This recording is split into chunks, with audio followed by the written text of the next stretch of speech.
Hello everyone, कैसे हो आप सब? कैसी चल रही है आपकी तैयारी? आप सबका हमारी इस क्लास में स्वागत है। अगर आप हमारे चैनल पर पहली बार आए हैं तो हमारे चैनल को सब्सक्राइब कर लीजिए। हमारा चैनल इकोनॉमिक्स से रिलेटेड जितने भी कॉम्पिटिटिव एग्ज़ाम हैं सभी के लिए क्लासेस प्रोवाइड करता है।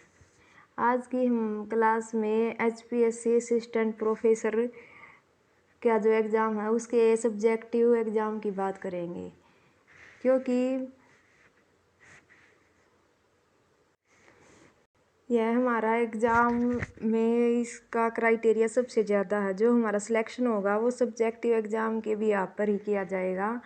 तो बहुत से बच्चों को ये कन्फ्यूजन है कि हम सब्जेक्टिव एग्ज़ाम को कैसे अटैम्प्ट करें। तो आज हम इसी के बारे में डिस्कस करेंगे कि सब्जेक्टिव एग्ज़ाम को हम कैसे करें। तो सबसे पहले हम बता देते हैं कि हमारे जो है असिस्टेंट प्रोफेसर की वैकेंसी निकली हैं वे ओनली 43 निकली हैं, जो कि बहुत ही कम है। इसके लिए आपको अपना 100% देना, तभी आपका सिलेक्शन होगा। क्योंकि आप लोगों को पता है कि हरियाणा में 6 साल के बाद ये वैकेंसी निकली हैं, तो कंपटीशन तो ज़्यादा होगा ही। अदर स्टेट के भी बहुत से बच्चे हैं। तो जो आपका ऑब्जेक्टिव जो हमारा एग्ज़ाम होता है वो तो सभी क्लियर कर ही लेंगे, क्योंकि आपने पहले नेट का भी एग्ज़ाम किया है, स्टेट वगैरह भी किए हैं, तो उसमें किसी को कोई प्रॉब्लम नहीं होती। तो हमारा जो सिलेक्शन का सबसे ज़्यादा क्राइटेरिया इसी बेस पे कि हम सब्जेक्टिव में सबसे ज़्यादा नंबर कैसे लाएं। तो आज हम सभी इसी के ऊपर बात करेंगे। सबसे पहले बता देते हैं कि हमारा सिलेक्शन का क्राइटेरिया क्या रहेगा। जो हमारा सब्जेक्टिव एग्ज़ाम है ये 87.5% इसकी वेटेज है और इंटरव्यू की वेटेज है 12.5%। तो आपको सबसे पहले तो अपना सब्जेक्टिव एग्ज़ाम उस पर आपकी पकड़ होनी बहुत ज़रूरी है। उसके बाद इंटरव्यू तो बाद में होगा। सबसे पहले आपको ये एग्ज़ाम क्रैक करना बहुत ज़रूरी है। अगर इसमें आपके नंबर अच्छे नहीं आए तो आपका सिलेक्शन का कोई चांस नहीं है। तो हम देखेंगे कि हम अपना एग्ज़ाम कैसे अटैम्प्ट करें कि जिससे कि हमारा सिलेक्शन हो जाए, क्योंकि जब तक हम इसमें अपना बेस्ट नहीं देंगे तब तक हमारा सिलेक्शन नहीं होगा। तो हम देखते हैं कि हमारा एग्ज़ाम पैटर्न क्या है। इसमें हमारे टोटल 18 क्वेश्चन आएंगे जो कि हमारे सब्जेक्टिव एग्ज़ाम में, और इसमें हमें 15 क्वेश्चन करने, 18 में से कोई भी 15, और हमारा टाइम रहेगा 3 घंटे का।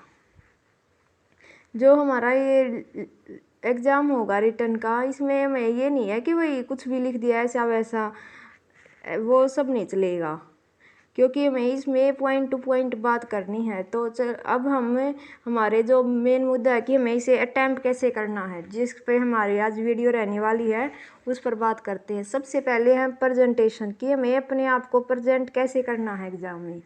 तो हमारी प्रेजेंटेशन सबसे अच्छी होनी चाहिए। उसके लिए टू द पॉइंट बात करनी है। ऐसे नहीं है कि भाई पूरी राम कहानी लिख दी, जैसे UG PG में हम लिखते थे कि भाई 7-8 पेज लिख दिए। ऐसा हमें कुछ नहीं करना है। मैक्सिमम 150 वर्ड्स होने चाहिए आपके, यानी कि 1.5 से 2 पेज ही लिखने हैं आपको। इससे ज़्यादा आपके नहीं होना चाहिए। अगर इससे ज़्यादा लिखोगे तो आपका पूरा अटैम्प्ट भी नहीं होगा। इसी के साथ हमें डायग्राम और फ्लो चार्ट का भी उपयोग करना है, क्योंकि आप सब इकोनॉमिक्स से रिलेटेड स्टूडेंट हो। आपको पता है कि डायग्राम के बगैर इकोनॉमिक्स कुछ नहीं है। और अगर हम इसे फ्लो चार्ट के द्वारा दिखाएंगे तो उसका अट्रैक्शन बढ़ेगा। हमें ज़्यादा से ज़्यादा ये दिखाना है कि हम अट्रैक्टिव कैसे करें। एग्जामिनर को अपने क्वेश्चन पे टाइम उसका ध्यान लाना हमको कि कैसे कैसे करें।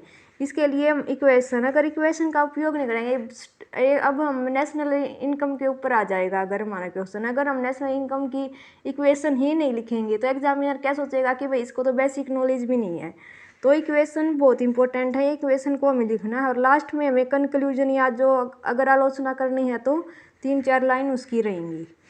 इसी के साथ हमें अपना आंसर को बहुत ही अट्रैक्टिव बनाना है, जिससे कि एग्जामिनर का ध्यान सीधा उसके ऊपर जाए कि भाई हाँ बच्चे ने एग्ज़ाम किया है। ऐसे नहीं कि भाई 2 पेज भर आए, 3 पेज भर दिए, उससे आपका सिलेक्शन नहीं होगा। क्योंकि आपका कंपटीशन बहुत टफ रहने वाला है। आपको सिर्फ एक सीट चाहिए, जिसके लिए आपको अपना 100% देना होगा।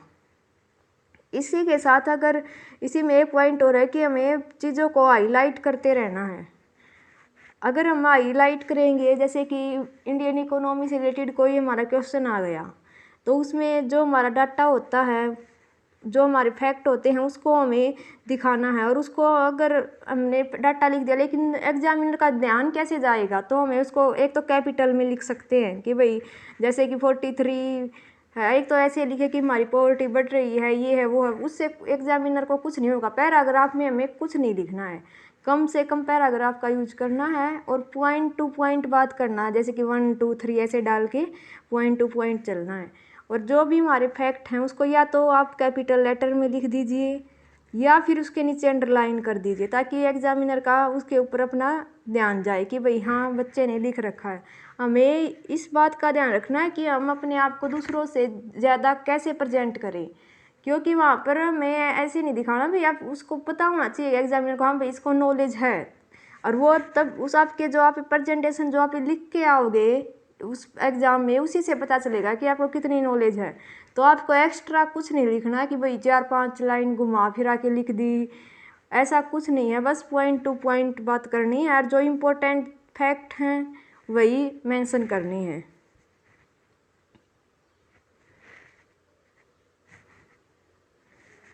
फिर है कि हमारा आंसर का फॉर्मेट कैसा रहने वाला, कि मैं आंसर कैसे अटैम्प्ट करना हमारा। सबसे पहले हम इंट्रोडक्शन लिखेंगे या डेफिनेशन, जिसमें कि हम 2 या 3 लाइन की होंगी, इससे ज़्यादा नहीं होनी चाहिए आपकी, क्योंकि अगर हम ज़्यादा लिखेंगे तो फिर वो हमारा एग्ज़ाम कंप्लीट ही नहीं होगा। हमें बस मैक्सिमम 1.5 पेज का ही लिखना है एक क्वेश्चन को, इससे ज़्यादा अटैम्प्ट नहीं करना है। सेकंड हमारी एजम्पशन या जो भी इम्पोर्टेंट पॉइंट्स हैं उसको लिखना है, वो भी पॉइंट ऐसे कि पॉइंट में, ऐसे नहीं है कि भाई पैराग्राफ में नहीं, ऐसे पॉइंट डाल के 1 2 3 4 5 ऐसे लिखनी है। इसके बाद हमारे इकोनॉमिक्स में डायग्राम रिप्रेजेंटेशन बहुत इम्पोर्टेंट है। जैसे कि इंडिफरेंस करो से रिलेटेड कोई आ गया तो भाई उसका होना चाहिए हमारा एक क्वेश्चन में एक डायग्राम ज़रूर होना चाहिए। इससे हम इकोनॉमिक्स में कोई भी एग्जामिनर पहले ये देखता है भाई डायग्राम ठीक है तो बच्चे ने ठीक ही लिखा होगा। तो अगर डायग्राम आप नहीं बनाओगे तो आपका कोई भी अच्छा इफेक्ट नहीं पड़ेगा, ना ही आपके नंबर बूस्ट होंगे। इसके लिए आपको डायग्राम अपने हर एक क्वेश्चन में बनाना बहुत ज़रूरी है। इसी के साथ जो भी हमारी इम्प्लीकेशन और इक्वेशन है उनको भी उसमें प्रेजेंट करना है। और इसी के साथ हमारा कंक्लूजन लिखना भाई 2-3 लाइन का लास्ट में। तो इस प्रकार हमें अपना फॉर्मेट तैयार करना है। पहले हमारा इंट्रोडक्शन हो जाएगा, फिर इंपॉर्टेंट पॉइंट है उनसे रिलेटेड, फिर हमारा जो डायग्राम है वो, और फिर जो इक्वेशन है उससे रिलेटेड है वे करनी है। लास्ट में हमें अपना कंक्लूजन देना है।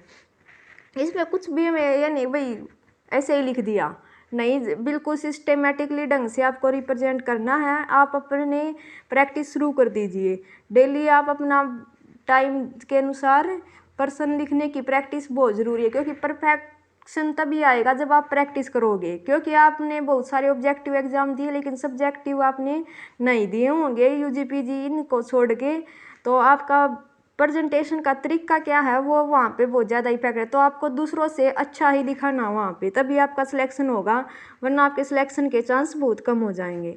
इसी के बाद हम बात करते हैं कि भाई हम अपना टाइम मैनेजमेंट कैसे करें, क्योंकि हमें 15 क्वेश्चन करने हैं। यूजी पीजी में तो ऐसे होता था कि भाई 5 क्वेश्चन करने हैं 3 घंटे में, तो आराम से हम लिख देते थे ऐसे ही राम कहानी घुमा फिरा के। लेकिन वहाँ ऐसा नहीं है, क्योंकि ये हमारा जॉब का है एग्ज़ाम, तो वहाँ ऐसा नहीं चलेगा, 3 ही घंटे हैं। तो इसका मतलब ये है कि हमारे पास हमें 1 घंटे में टोटल 5 क्वेश्चन करने हैं, और एक क्वेश्चन को हमें सिर्फ 12 मिनट देनी है। 12 मिनट में हमें अपना क्वेश्चन पूरा कर लेना है, तभी हमें अपने जितने 15 क्वेश्चन हैं सभी को अटैम्प्ट कर पाएंगे, नहीं हमारा पेपर अटैम्प्ट नहीं होगा। और अगर हम अपना कंप्लीट पेपर अटैम्प्ट नहीं करेंगे तो हमारे सिलेक्शन के चांस कम हो जाते हैं। इसलिए सबसे पहले हमें अपना जो टाइम है उसका अकॉर्डिंग ही हमें अपना मैनेजमेंट करना है कि भाई हमें एक क्वेश्चन को 12 मिनट ही देनी है, इसे ज़्यादा नहीं देनी। हो सकता है 1-2 मिनट ऊपर नीचे हो जाए, लेकिन आप अपना टाइम देख कर उसके अनुसार चलना है। और एक क्वेश्चन को आपको 1.5 या 2 पेज ही भरने, इसे ज़्यादा नहीं भरने। क्योंकि अगर आप ज़्यादा क्वेश्चन भरोगे, जैसे कि आपने फर्स्ट क्वेश्चन किया उसमें आपने 4-5 पेज भर दिए, भाई आपको अच्छा आ रहा था भाई, तो आपने सोचा कि लिख देता हूँ बहुत अच्छा है, और टाइम का ध्यान नहीं दिया, और आगे फिर क्वेश्चन फिर आपके पास टाइम कम बचेगा, और आप उसके अकॉर्डिंग 4-5 हर क्वेश्चन के तो भर नहीं सकते। इसलिए हमको सिर्फ इक्वल लेके चलना है कि सबके 1.5 से या 2 पेज के अंदर ही होना चाहिए हर क्वेश्चन का आंसर।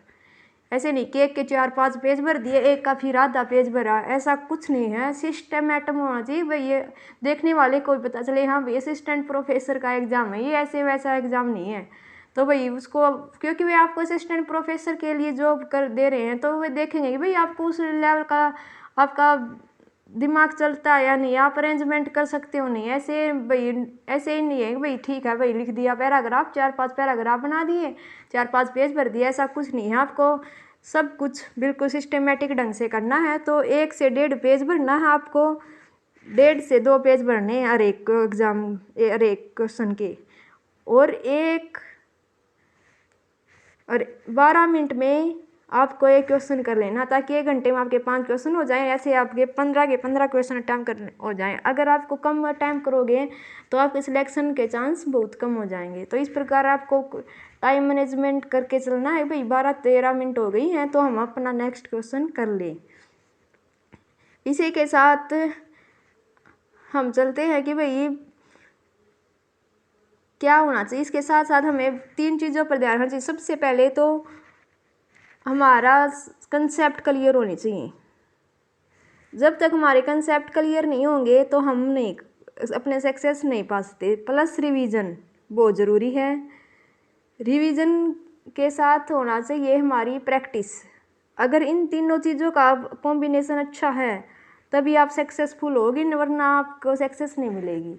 अगर इनमें से दो, भाई कंसेप्ट क्लियर आपने, प्रैक्टिस कर ली लेकिन रिवीजन नहीं की, तो आप वहाँ पे भूल जाओगे। अगर आपने कंसेप्ट कर लिए, रिवीजन कर ली, प्रैक्टिस नहीं की, तो आप उसको अप्लाई नहीं कर पाओगे। अगर आपके कंसेप्ट ही क्लियर नहीं है तो ओनली प्रैक्टिस से भी कुछ नहीं होगा। तो एक इंसान को सक्सेस तभी मिलेगी तब हम अपना इन तीनों का कॉम्बिनेशन करके चलेंगे। तो आपको कंसेप्ट, रिवीजन और प्रैक्टिस तीनों पे अपना फोकस करना है, और अपना 100% दे के आना भाई एग्ज़ाम में कि भाई ये मेरा लास्ट एग्ज़ाम है और इसके बाद मैं कोई एग्ज़ाम नहीं दूंगा और इसमें मेरा सिलेक्शन 100% हो जाएगा। तभी आपका होगा सिलेक्शन, ये सोच के करोगे। तो आपको आज की हमारी क्लास कैसी लगी? आप अगर हमारे इन सभी पॉइंट को अपने एग्ज़ाम में अप्लाई करते हो तो आपका स्कोर बूस्ट होने के 100% चांस है कि भाई आपका रिजल्ट अच्छा ही आएगा। क्योंकि इन सब चीज़ों का ध्यान रखना बहुत ज़रूरी है। ये हमारे एग्ज़ाम को बहुत ही मतलब कि हाई लेवल के ऊपर लेके जाएंगे आपकी परफॉर्मेंस को। तो आप अपना प्रेजेंटेशन पर 100% अपना फोकस रखें और ज़्यादा से ज़्यादा प्रैक्टिस करें भाई लिखने की, कि हम इतने 12 मिनट में एक क्वेश्चन लिख सकते हैं या नहीं, कैसे कैसे करना है। फ्लो चार्ट जैसे कि लिख ऊपर लिख के इसके ऐसे ऐसे भाई कितने इसके प्रकार हैं, टाइप्स लिख दें। मतलब कि अपने खुद अपने माइंड में आपको बनाना है कि भाई मैंने कैसे कैसे फ्लो चार्ट के द्वारा इसको हल करना है। इसी के साथ अगर हम अपना बेस्ट देंगे तो हमारा सिलेक्शन पक्का होगा। और कंपटीशन है ज़्यादा, तो 43 में से सिर्फ हमें एक ही सीट चाहिए, और अगर आप अपना 100% देते हो तो उसमें से आपको एक सीट ज़रूर मिलेगी। तो आपको हमारी क्लास कैसी लगी अपन कमेंट करके ज़रूर बताइए, और हम मिलते हैं अगली क्लास में। तब तक हंसते रहिए, पढ़ते रहिए, मुस्कुराते रहिए। आपको आपका सपना एक दिन ज़रूर सच होगा। Thank you so much.